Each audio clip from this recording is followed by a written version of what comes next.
So we've been talking about turning thoughts to things.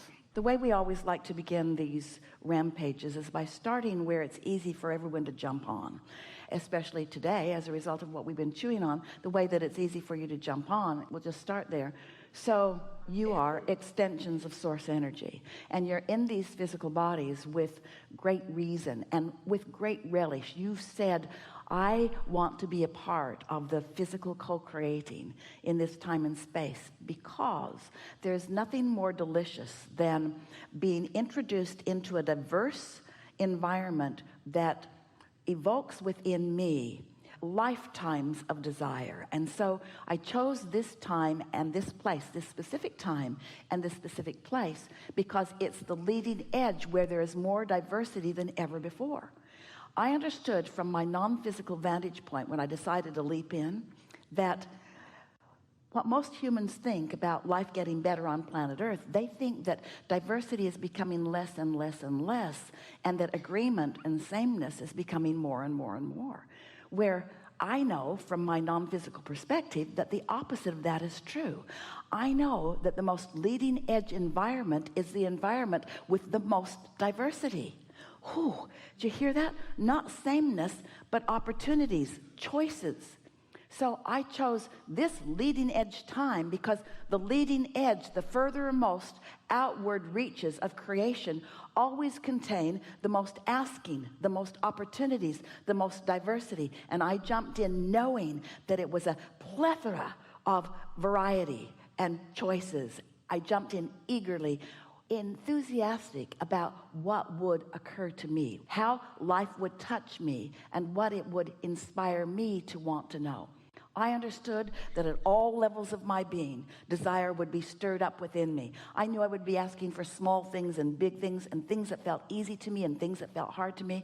I knew that I would launch rockets of desire, many of them unconsciously, even at a cellular level, and many of them consciously, at an awareness of what life has caused me to ask for. But I wanted the launching of those desires because I understood that step one would be the most natural consequence of me being focused in this leading edge. And I wanted those desires to burn bright within me, knowing full well that many of those desires, as they were launched, I wouldn't have an understanding of how to find them.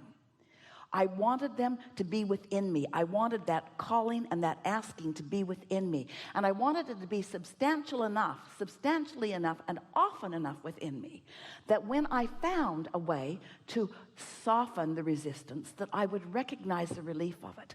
I wanted the diversity because most of all, I wanted to introduce to myself once again, in an even more leading edge way, I wanted to understand my guidance system, because while I'm leaping in to this physical experience, I understand I'm not going to remember the environment from which I leapt.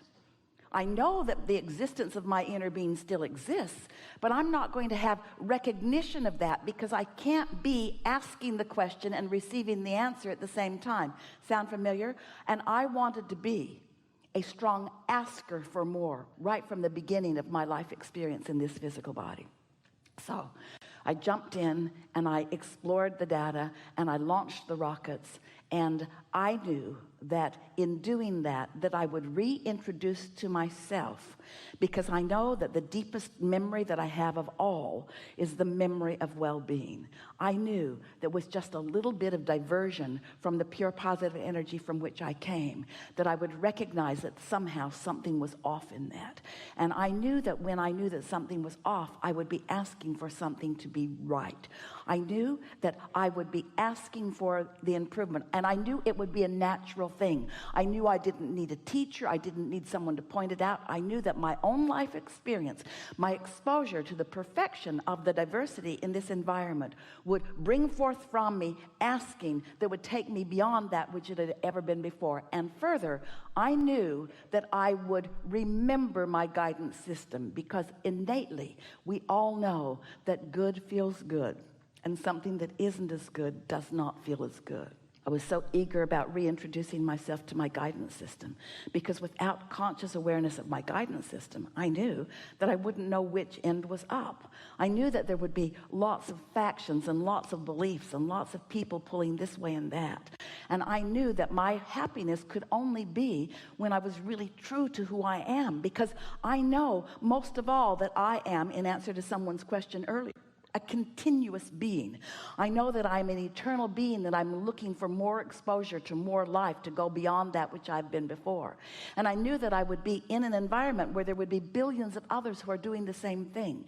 And I knew that it would be life-giving. Most of all, I knew that it would be exciting. I knew that it would be delicious. I knew that it would be a pleasurable experience.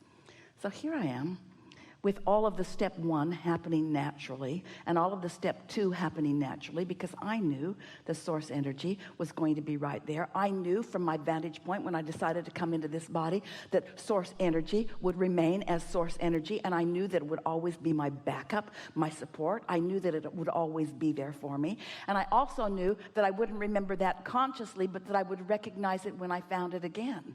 And I knew that in order to ask the big questions, I had to separate myself a little bit from all of the big answers. I knew if I came as someone who had all of the answers, I wouldn't be asking any questions. So the separation was not something that accidentally happened to me. It was something that I really wanted to happen to me. I wanted to have exposure to life that would cause me to ask for more, because I am an eternal being, and I wanted to consciously perpetuate the eternalness of that which I am. So jumped in, and it all happened naturally. The contrast caused me to ask. I filled my vortex full of all kinds of things, and then I began to become aware of my own guidance system. I began to feel what feels good and what doesn't feel good. I began to associate this thought with this feeling and this thought with this feeling, until the clarity of my desire to really understand, not only to understand for myself, but to be a teacher of others who also want to understand, sort of kicked in. And then I began to attract to myself a steady path of unfolding that helped me to know the absolute laws of the universe and how they function. And oh, what a magnificent moment that was, when I began to realize that there is a plan and there is a path and there is a pattern. There is something that is understandable and teachable. We're not just all thrown here together in a sort of fate or chance fashion, that there are laws of the universe that are definable, that are knowable and are teachable, that I can understand and apply. And I am thrilled that I have found my way into this knowing. I love thought. I love the dynamics of thought. I love the response of thought by the law of attraction. I love the momentum that focus provides. I love the emotional response that focus provides. I love knowing what my emotions mean. I love knowing what my inner being knows. I love being the leading edge vantage point for my inner being. I love taking my inner being to places that my inner being has never been before. And most of all, I love asking the big question and then tuning to the vibrational place that will allow me to receive the big answer in full, manifested, turning thoughts to things fashion. I'm glad to be alive in my physical body, and I'm glad to be alive in my non-physical body.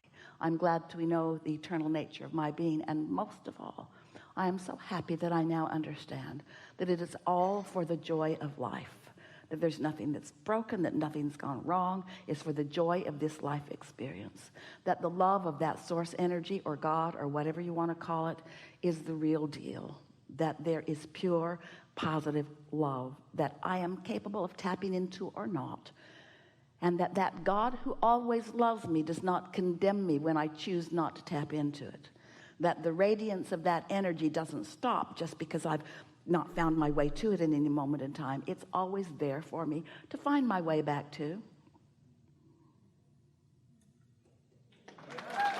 Yeah, really good. Really good. Yeah, really good.